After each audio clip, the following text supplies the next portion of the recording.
sa mga ano po, yung mga may staris po dyan na ano, old model.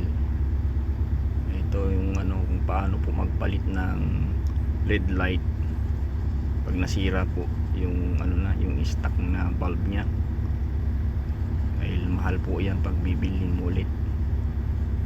Kung magpalit po kayo ng ano, nung LED light, marami po sa online yan.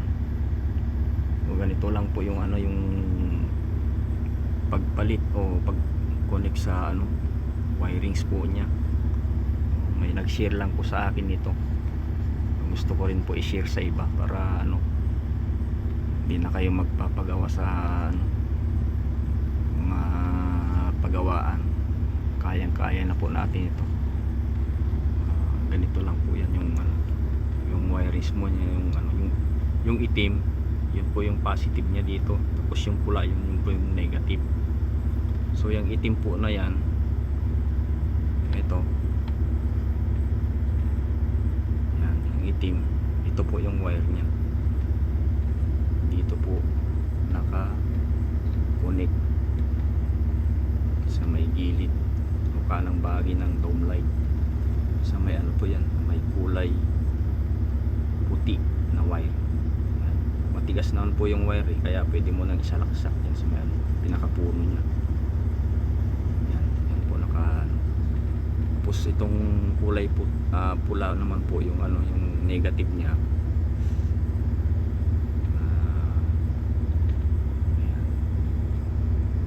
Dito na rin po siya naka-connect sa may ano, kulay blue. Yan, kulay pula negative, yan po sa may kulay blue naka-connect. Dito po siya may ano, para ano, madaling matandaan. Yan sa may ano, malapit sa fuse. Siya na po nito.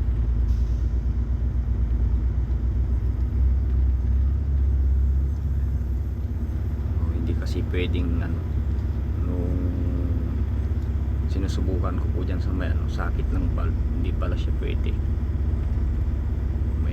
May nag-share lang din po sa akin, kaya gusto ko rin pong i-share sa inyo. Marami pong nabibili sa ano, online po niyan. Maliwanag din po yan, hindi ano, kahit maliit lang pero napakaliwanag na. Kung gusto yung mas malaki, may mas malaki din pong size niyan.